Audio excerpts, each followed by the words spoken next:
Руско-украинскиот конфликт веќе негативно се одразува на глобалните пазари на енергенси и на храна. Ситуацијата се менува од момент во момент. Според Народната банка, директна изложеност на домашната економија кон украинската и руската е многу мала. Но иако не се присутни во финансискиот сектор, а странските директни инвестиции и дознаките се под 1%, сепак актуелните меѓународни случувања се очекува и понатаму негативно да се одразуваат и на нашата економија. Добро вечер во Објектив. Какви промени ќе се случуваат? Ќе има ли поместување и стегања во монетарната политика? Гостин, гувернирката на Народната банка Анита Ангеловска-Бежовска. Добро вечер и добро дојдовте во студиото на Македонската телевизија. Добро вечер и благодарам на поканата за учество во емисијата.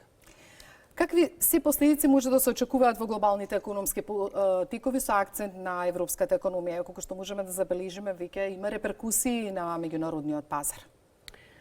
Да, со оглед на улогата која што руската и украинската економија имаат во рамки на глобалната економија, за очекување е дека секако ќе има одредени последици врз глобалниот економски раст.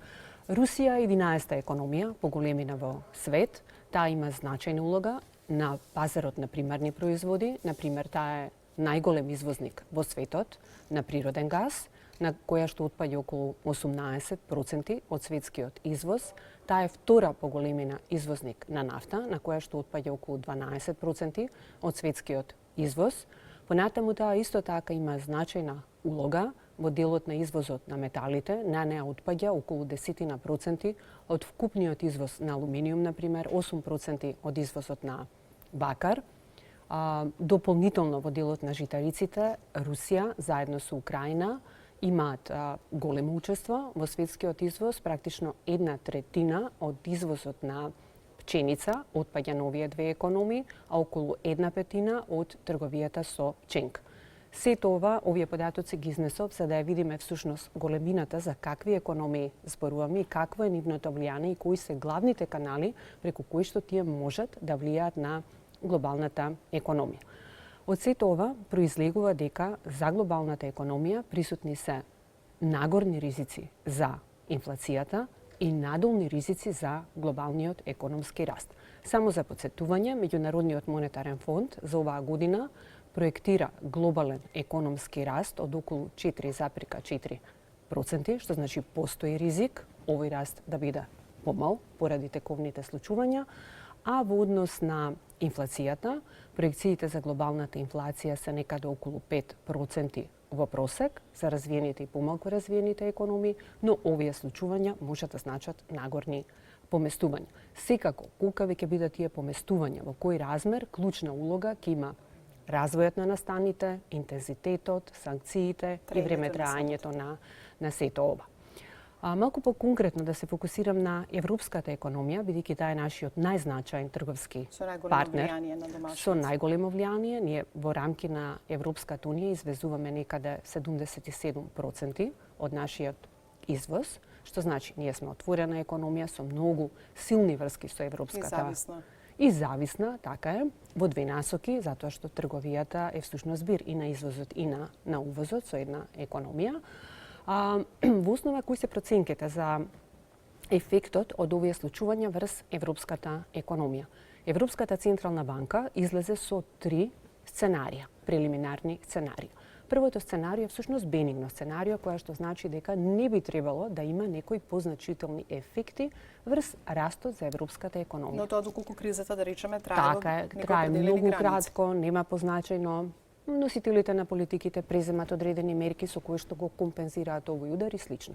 Второто сценарио, кое што се третира како базично сценарио, подразбира помал економски раст во еврозоната за 0,4 до 0,5% поени. И третото, најпесимистичко, сега за сега, со овие предпоставки кои што ги има Европската централна банка, подразбира понизок раст на Европската унија за 1% поен. Што значи, ако досега проектирала Европската централна банка раст на европската економија од 4,2%, 1% поен би значило 3,2%. Сепак би потенцирала дека оваа состојба е навистина неизвестна и тешко е било кој носител на политика, било која централна банка да ги прави проекциите тековно, затоа што секој ден има нови случувања. Па најверојатно и тоа е причина што да речеме и соградуваат, не ги гледаме нели тие како порано што сме ги гледале нивни предвидувања и така натаму, бидејќи ситуациите се менуваат од момент до момент, најверојатно и нивните да речеме предвидувања се во некои граници поставени. Така е и со многу голема доза на резерва и воздржаност. Инаку само би дополнила околу тоа кои се каналите преку кои се смета дека европската економија може да биде најмногу погодена од оваа криза. Во основа се зборува за 3 канали. Првиот канал е потрошувачката. Зошто? Затоа што има нагорни предвишувања на цените на примарните производи, на енергенсите, храната. Порастот на инфлацијата во основа ќе значи помал реален расположлив доход на домакинствата, а со тоа ќе се одрази врз потрошувачката, односно побарувачката за стоки и услуги. А веќе се одразува најверојатно. Така е, има ефекти, меѓутоа од друга страна пак има аргументи на економски аналитичари во рамки на Европската унија кои што сметаат дека сепак овој ефект може да биде ублажен преку фактот што во изминативе 2 години на пандемија има значаен износ на акумулирано штедење кај населението што е видливо преку сметките во банкарскиот систем. Значи тоа штедење би можело сега да се искористи и во одредена доза да ги ублажи овие ефекти. Понатаму друг канал преку кој што е можно преносно влијание на европската економија е каналот на инвестициите.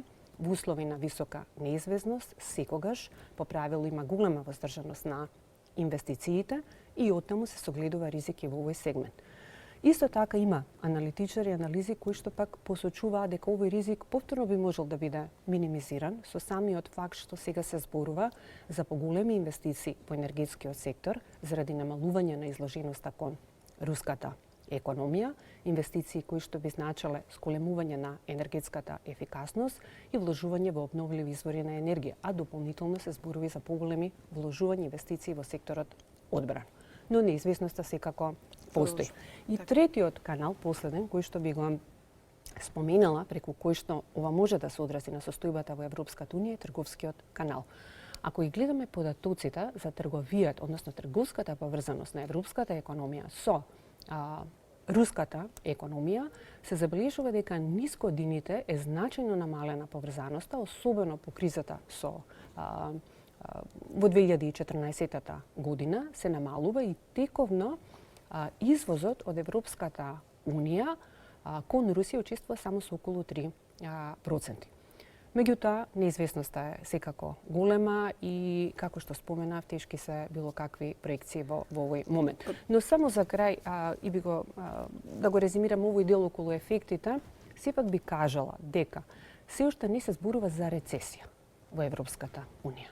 Се зборува за ризици и се зборува за помал раст. Резимирано како што посочив, околу 4%, нешто над 4% поени е досегашната проекција, но ова сценарио може да значи помал раст за околу 1% поен. Интересно ќе биде да видиме сега на најновиот состанок на Европската централна банка, кој што мислам дека е на 10 март, ќе видиме, а Централната банка треба да излезе со нови макроекономски проекции по редовниот нивен календар, ќе видиме дали ќе има некои промени во оцените за влијанието врз европската економија. Значи, се уште сме во една оптимистичка сценарија, не сме ни нигде нели во оние, да речеме, колку толку предвидувања за никаков, да речеме, смалување на самиот глобален раст. Сепак, берзите загрижуваат. На берзите имаме пат на акциите, имаме многу високи цени, рапиден скок на нафтата, имаме таа се одразува или на делот на цените на прехранбените производи. Како реагираат финансиските пазари на сите овие случувања? Дел од берзите, да речеме, на Балканот веќе не работат, едноставно не тргуваат.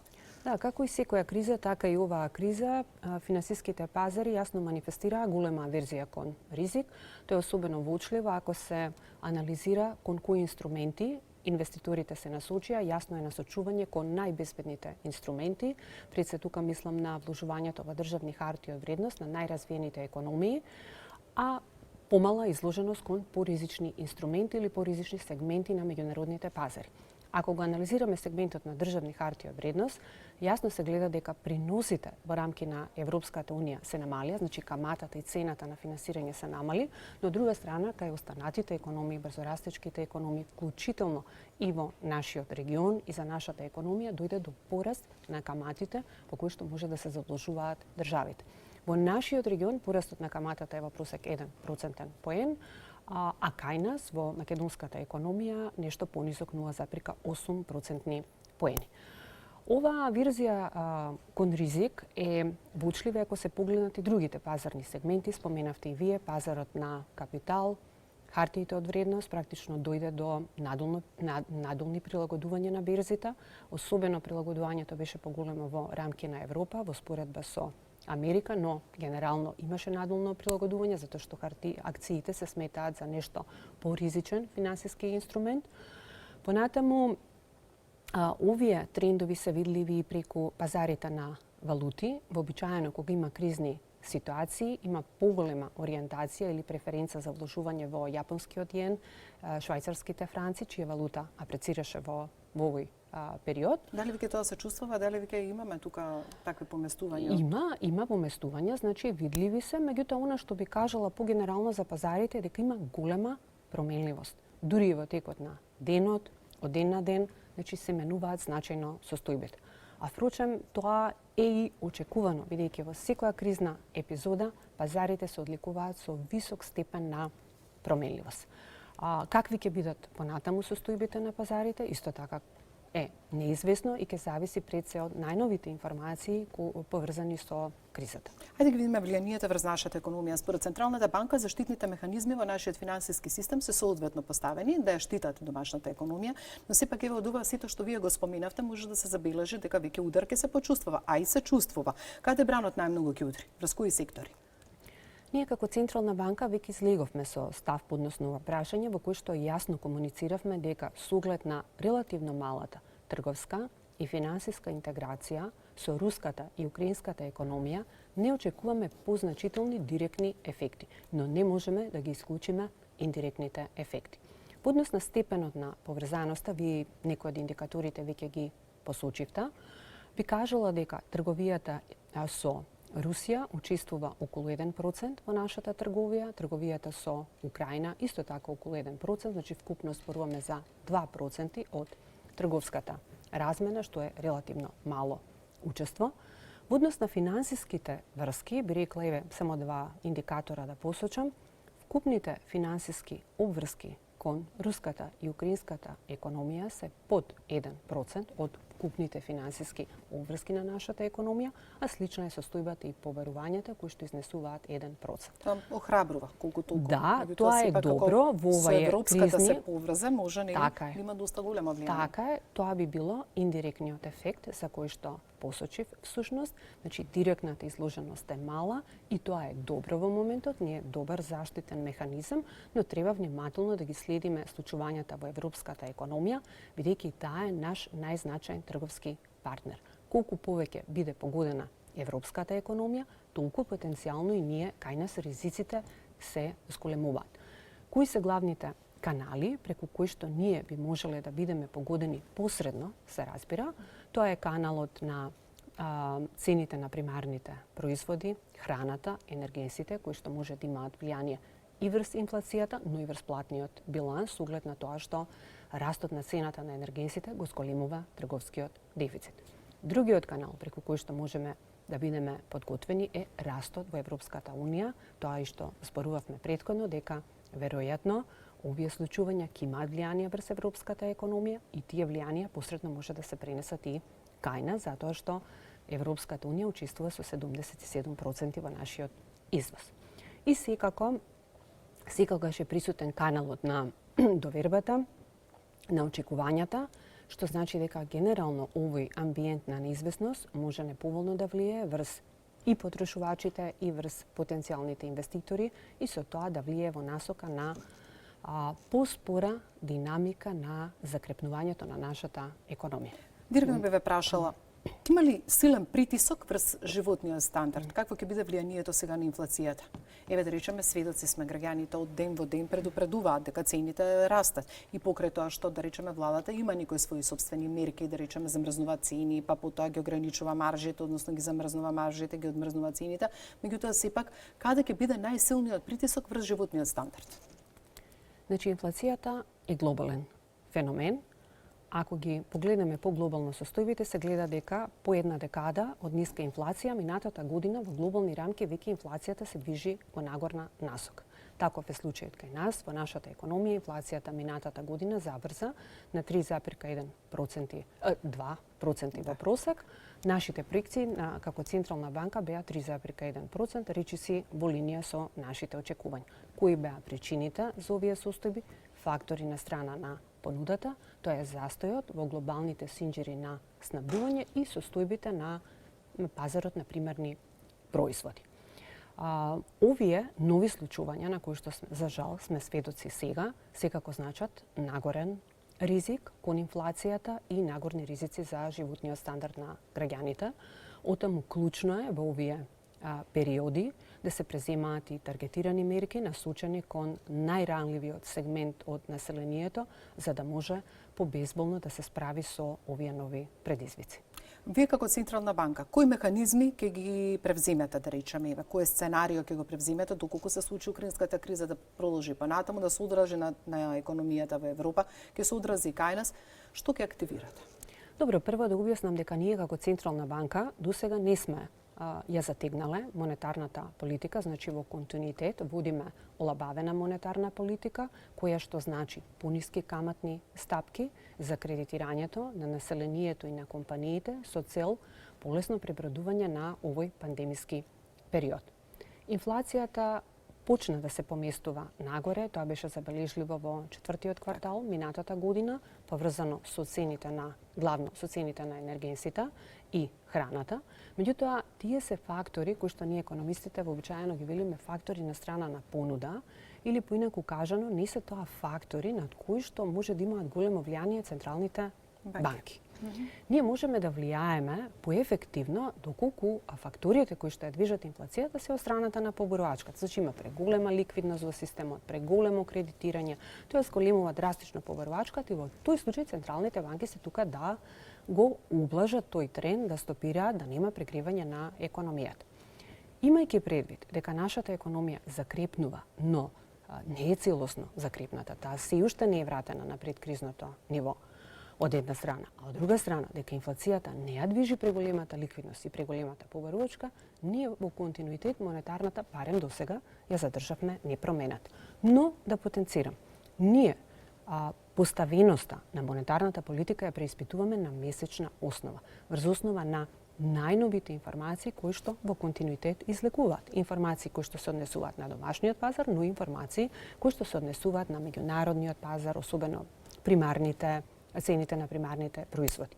Оттаму, доколку видиме дека има позначително влијание врз овие состојби, имаат позначително влијание врз инфлацијските очекувања, има поголеми преносни ефекти од цените на инпутите врз крајните цени на производите или врз базичната инфлација, секако дека ние ќе реагираме. Ние како Централна банка имаме широк инструментариум согласно законот на располагање, кој што нема да се двумиме да воопшто да го искористиме доколку оцениме дека има притисоци од страна на побарувачката или поизразени инфлацијски очекувања.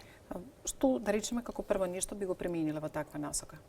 Добро, видете, кој инструментариум во дадена ситуација ќе се искористи зависи од состојбите, бројките, но и причините, генезата на тие состојби, од кои фактори произлегува. Едни мерки се поефикасни за еден вид фактори, други мерки се поефикасни за друг вид на фактори.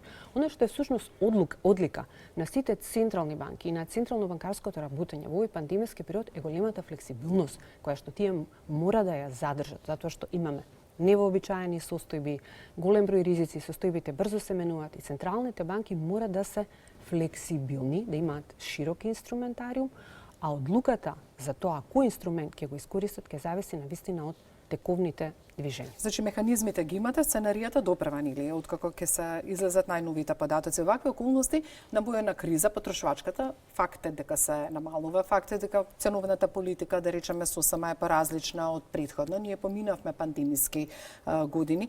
Во прашање се доведуваат, рековме, и економските проекции, европските и нашите нормално, согласно закрепнувањето, односно она што го објавивте на крајот од минатата година, тоа беше закрепнување на економијата и раст од 3,9%, а инфлација од 2,4%. Меѓутоа сега да бидеме реални, нели, тоа беше оној оптимизам дека закрепнуваме полека и влегуваме нели во некоја година во која што очекуваме и прилив на странски инвестиции, раздвижување на пазарите.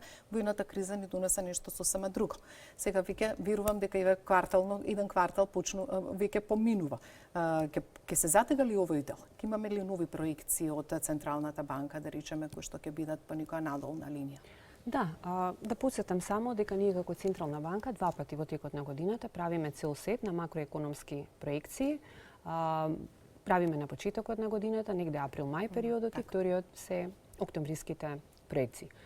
Меѓутоа, независно од тој редовен циклус на проекции, со оглед на состојбата во која што ние се наоѓаме, ние на дневна основа ги следиме и правиме некои нормално преоценки, иако реално тешко е да се прават, бидејќи состојбите, односно предпоставките што ги користиме при проекциите, буквално се менуваат на дневна основа. Оно што е важно да посочам за проекциите на кои што и вие укажувате од октомври месец, тоа значи беше во сосема поинаков циклус од економијата. Тоа беше некој оптимизам секаде кај европската економија и светска. Иако морам да кажам дека ние бевме на надолната страна, попесимисти да речем, околу и рековте дека ќе активирате некој друго сценарио доколку да речеме се случи. Да, имавме алтернативни песимистички сценарии, меѓутоа вчера ги објавија податоците за бруто домашниот производ, кои што покажуваат дека ние сме многу блиску до остварувањето минатата година. Нашата проекција за минатата година беше 3,9% раст, а фактички бројката која што е објавена е 4, што значи сме биле доста блиски со нашите проекции до реалните остварувања за минатата година. За инфлацијата веќе споменав и минатата година бевме релативно блиску до остварувањето 3,2 наспроти 3,1. И сега во меѓувреме, од почетокот на година, ескалацијата на состојбите секако значајно ги менуваат предпоставките во нашите проекции. Ке ги вградиме сите најнови состојби, движења, ќе ги процениме ризиците од тоа, користиме хетероген пристап при проекциите, значи имаме и анкети, анкетираме деловни субјекти, користиме макроекономски модел, ги следиме проекциите на Меѓународниот монетарен фонд, бидејќи за нас како мала, исклучително отворена економија, клучно е што ќе се предвиди за глобалниот раст, што ќе се предвиди за европската економија, особено германската економија, на која што сме доста изложени, и ние тие предпоставки ги вградуваме во нашето сценарио. Така да, секако ние редовно, штом завршиме со макроекономските проекции, ќе ги искомуницираме со јавноста. Дека ако се разгледуваат, нели да речеме и оние економски предвидувања од страна од европската или од светската економија, сите тоа го кажуваат дека тоа допрва во втората половина од годината, нели ќе има реперкусии, дека се уште се движиме нели на оние закрепнувања што се од претходната година. Сепак граѓаните најмногу стравуваат за денарот, за стабилноста на денарот. Централната банка ги уверува дека девизните резерви се на соодветно ниво, а тие ја штитат домашната валута. Колку тежат девизните резерви и дали понатаму стоите на ставот дека денарот ќе остане стабилен? Да, загриженоста на граѓаните е секако нормална појава, човечка особина, особено доколку се работи за кризи од вакви размери, на кои што за жал сме сведоци. Меѓутоа, да искористам и оваа прилика, како што и во повеќе други наврати, информирав, известив и јас и колегите од раководството на Централната банка, граѓаните не треба да бидат загрижени, курсот на денарот е стабилен и ќе остане стабилен, не постои никаква економска причина за промена во овој дел во однос на стабилноста на денарот. Ние како Централна банка практично повеќе од 2 децени успешно ја одржуваме стабилноста на денарот, што значи упатува, сето тоа упатува дека ние како Централна банка имаме капацитет и соодветни инструменти во оваа насока.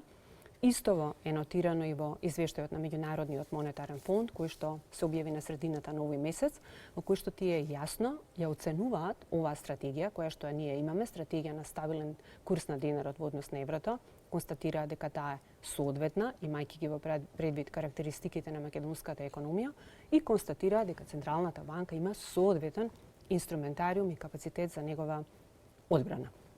Девизните резерви, секако, имајќи предвид оваа стратегија, клучен фактор и клучна гаранција за стабилноста се девизните резерви. Девизните резерви во континуитет изминатиот период се одржуваат на историски високо ниво. Впрочем, дури и во претходните 2 кризни години, девизните резерви не се намалија, тие се зголемија за близу 400 милиони евра. Во моментот тие изнесуваат некаде околу 27% од бруто домашниот производ. За споредба, што значи ова ниво? Ова ниво прво е повисоко, значи, во однос на предпандемискиот период, пред почетокот на пандемијата, а исто така во споредба, например, со глобалната економска криза е двојно повисоко. Отаму и јасен на нашиот заклучок и она што јасно го комуницираме со јавноста, дека ние имаме навистина високо ниво на девизни резерви, а ако во претходни епизоди со многу пониско ниво на девизни резерви сме успеале успешно да се справиме, нема причина тоа да не биде сега. Инаку, за жал, во јавноста сме сведоци на шпекулации околу стабилноста на девизниот курс и во оваа прилика би сакала да повикам на општествена одговорност во однос на овој сегмент кој што е многу значаен за нас. Стабилноста на девизниот курс е предуслов за вкупната макроекономска стабилност, а макроекономската стабилност е јавно добро од кој што придобивките ги уживаат сите граѓани. Така, тие шпекулации може навистина да донесат голем удар, да речеме, по целиот тој систем, банкарскиот и така натаму. Кога сме вие кај банкарскиот систем, воведени се санкции за руските банки, дел од нив се исклучени од меѓународниот платежен систем SWIFT. Еве колку што можевме да забележиме, со декрет Путин ја повлече и една од најголемите банки од европскиот пазар. Дали сето ова може да има големо влијание и на банкарскиот систем овде во државата? Како тоа сето ќе влијае? Претходно, кога спорувавме за поврзаноста на нашата економија и руската економија, кажав дека и трговската и финансиската поврзаност е релативно мала. Впрочем, во банкарскиот сектор ние немаме руски капитал, немаме руски инвестиции, не се присутни ниту руски, ниту украински банки, со тоа практично ние, за разлика од многу други земји во регионот, кај што се присутни руски банки, кои што тековно се соочуваат со одредени проблеми, тоа не е случај кај нас. Оттаму граѓаните нема зошто да стравуваат. Во однос на исклучувањето од SWIFT-от, да посочам дека прво не се исклучени сите руски банки, само дел од руските банки се исклучени. Дипломатски се исклучени само делот. Така е, да, дел од нив се исклучени, а впрочем има и алтернативни други платформи кои што може да се користат. Бидејќи што е SWIFT-от? SWIFT-от во основа е една меѓународна платформа која што овозможува извршување на меѓународни плаќања на брз и ефикасен начин, но има и алтернативни механизми.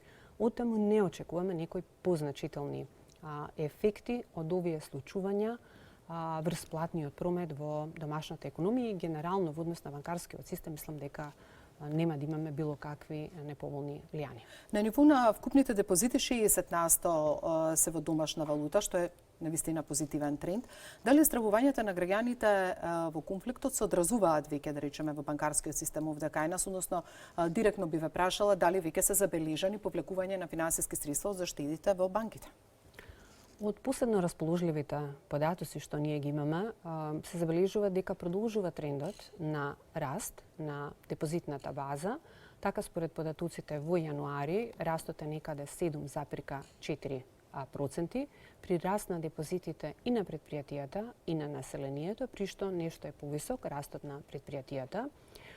За февруари немаме дефинитивни податоци, меѓутоа прелиминарните податоци со кои што располагаме упатуваат дека овој тренд продолжува да биде стабилен, односно растот на депозитите на населението во текот на февруари изнесува некаде околу 2 милиарди денари, вклучително е присутен раст и последната недела од февруари. Значи, овие податоци не упатуваат дека има некои позначени придвижувања во таа насока кај депозитната база на банкарскиот систем, а впрочем нема ни причина зашто тоа да се случува. Како што споменав, нема кај нас руски или украински банки, за разлика од состојбите во соседството.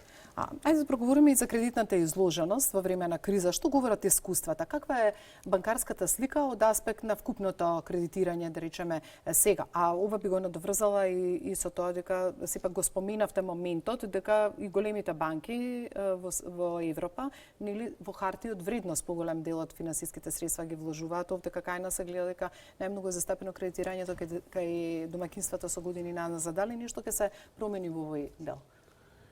Погенерално би кажала дека банкарскиот систем обезбедува солидна кредитна поддршка во целиот овој пандемиски период. Всушност, кредитниот раст воопшто не забави, како што знаело да се случува во претходни епизоди, туку напротив, тој умерено забрза. Факт е дека кредитната поддршка на почетокот беше повеќе насочена кон населението, а помалку кон корпоративниот сектор. Меѓутоа, од втората половина на минатата година се гледаат поповолни поместувања во насока на поголема поддршка на корпоративниот сектор и всушност на годишна основа, ако кредитниот раст вкупен е околу 8%, кредитниот раст на корпоративниот сектор е повисок, изнесува 9%. Значи имаме попозитивни трендови, поместување во насока на поголема поддршка на корпоративниот сегмент од нашата економија. Податоците од почетокот на оваа година покажуваат дека овие трендови продолжуваат. Меѓутоа, сепак фокусот банките се уште го ставаат на домакинствата, таму да речеме и најмалца нефункционални кредити има. Дали оваа криза, бидејќи сега веќе на корпоративниот сектор навистина ќе му требаат финансиски средства или пазарите се поместуваат цените и така натаму, компаниите ќе бараат пари, дали тоа значи дека ќе треба фокусот банките да го стават сепак на компаниите? Да ризикуваат берем малку, зашто навистина они ризикуваат, меѓутоа не до тој степен до кој што да речеме сепак се држат комфорната зона. Видете, како и што ќе се кредитира сепак е деловна одлука на секоја банка, имајќи ги во предвид регулативата, перспективите за растот, перспективите на конкретната индустрија од која таа фирма, ризиците на кои што тие сметаат дека се изложуваат и така натаму. Значи мноштво фактори се во прашање, но крај тоа е деловна одлука на банката. Она што го посочив и претходно, мене тоа што ме радува е дека гледаме поповолни поместувања во сегментот на кредитирањето на корпоративниот сектор, а и она што е особено позитивна страна во овие тешки околности во кои што функционираме е дека и најновите податоци за состојбата во банкарскиот систем говорат дека капацитетот на банкарскиот систем и натаму јакне, продолжува да јакна, тој е сега дури подобар во споредба со предкризниот период.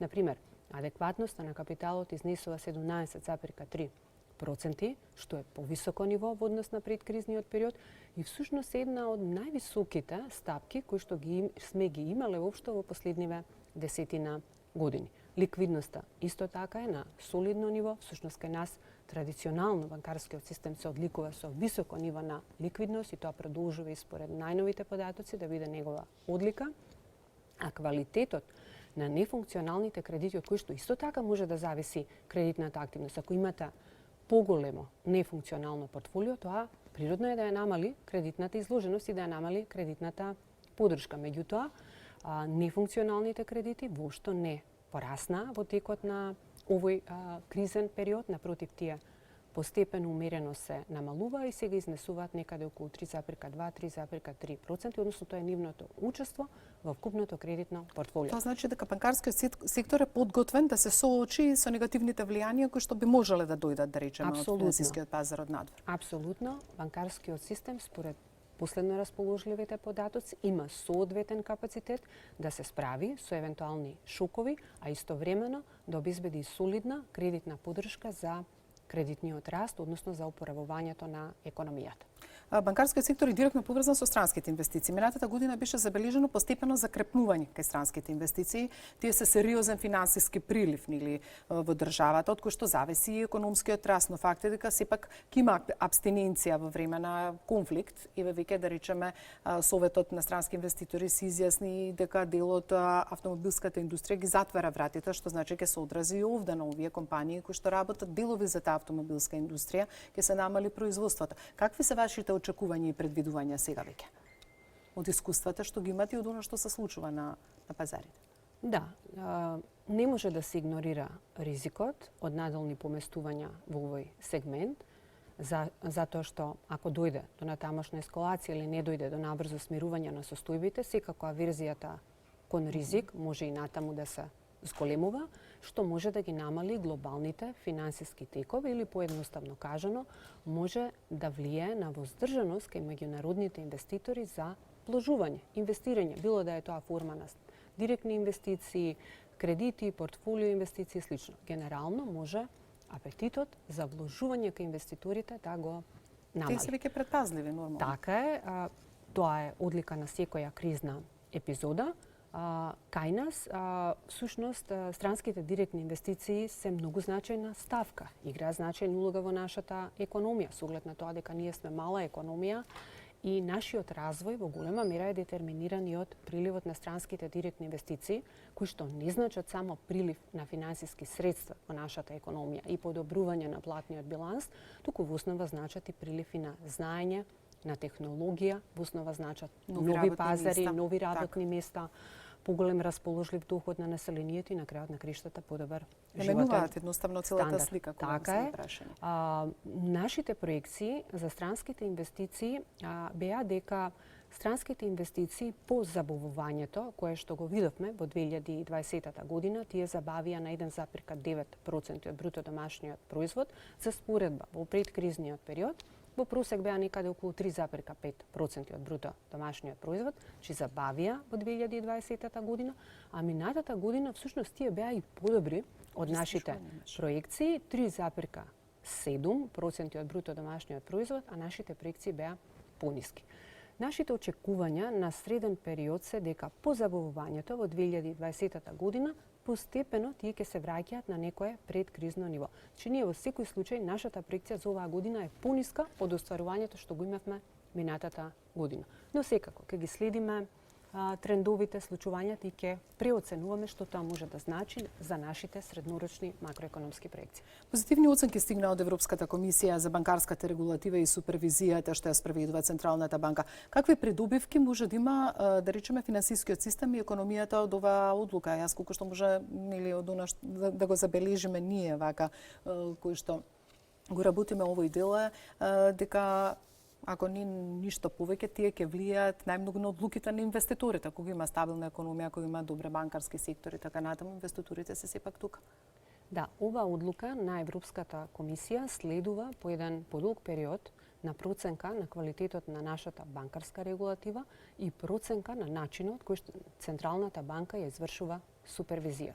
Проценката траеше повеќе од година и половина, би рекла. И секако оваа одлука не радува многу, затоа што таа прво е потврда за континуираните вложувања на Централната банка во овој сегмент.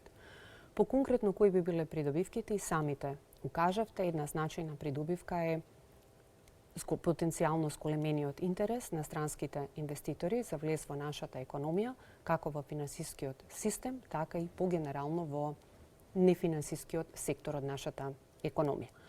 Понатаму, оваа одлука самата по себе значи дека пунктот на ризичност кој што европските деловни банки го применуваат за изложеност кон институции од нашата држава може значајно да се намали. Тие може сега да применуваат понтер на ризичност од 0 или по-генерално вака кажано, поедноставно тоа значи дека ова може да доведе до поголем прилив на капитал и со поповолни услови за финансирање на нашата економија.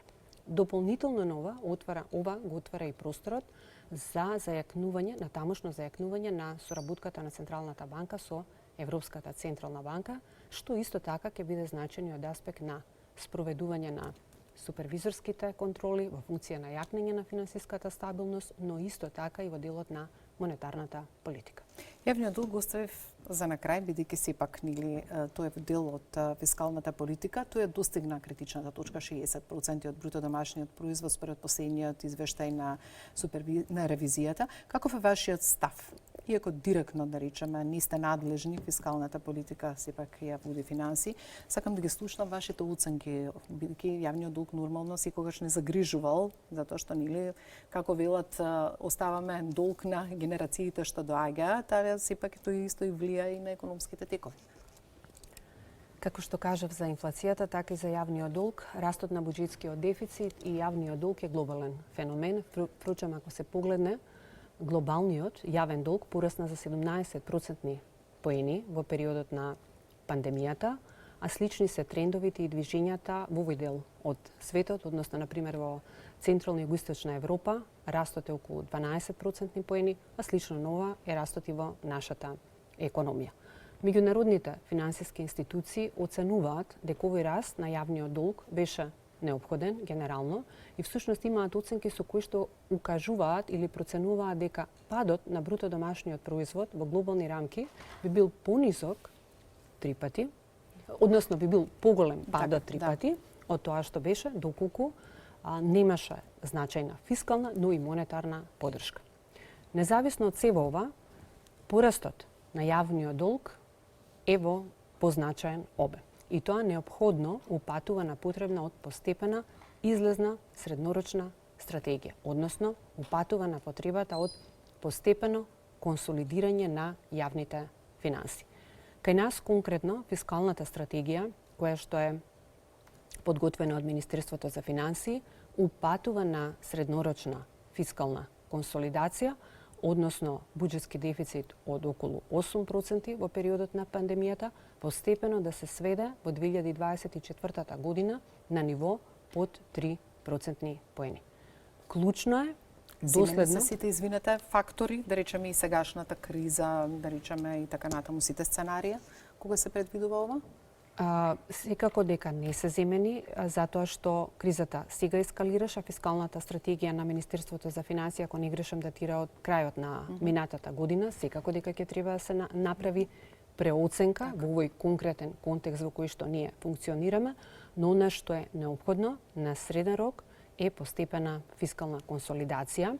Секако дека треба да се имаат во предвид фазите на економскиот циклус, која ќе се дефинираат мерките и всушност подетално преиспитување на расходната структура, која што треба да значи фокус не само на краткорочни мерки, кои што само на краток рок не овозможуваат справување со предизвиците, туку и фокус на подолгорочни ефекти, мерки, кои што на подолг рок ќе ја променат структурата на нашата економија и потенцијалот за раст.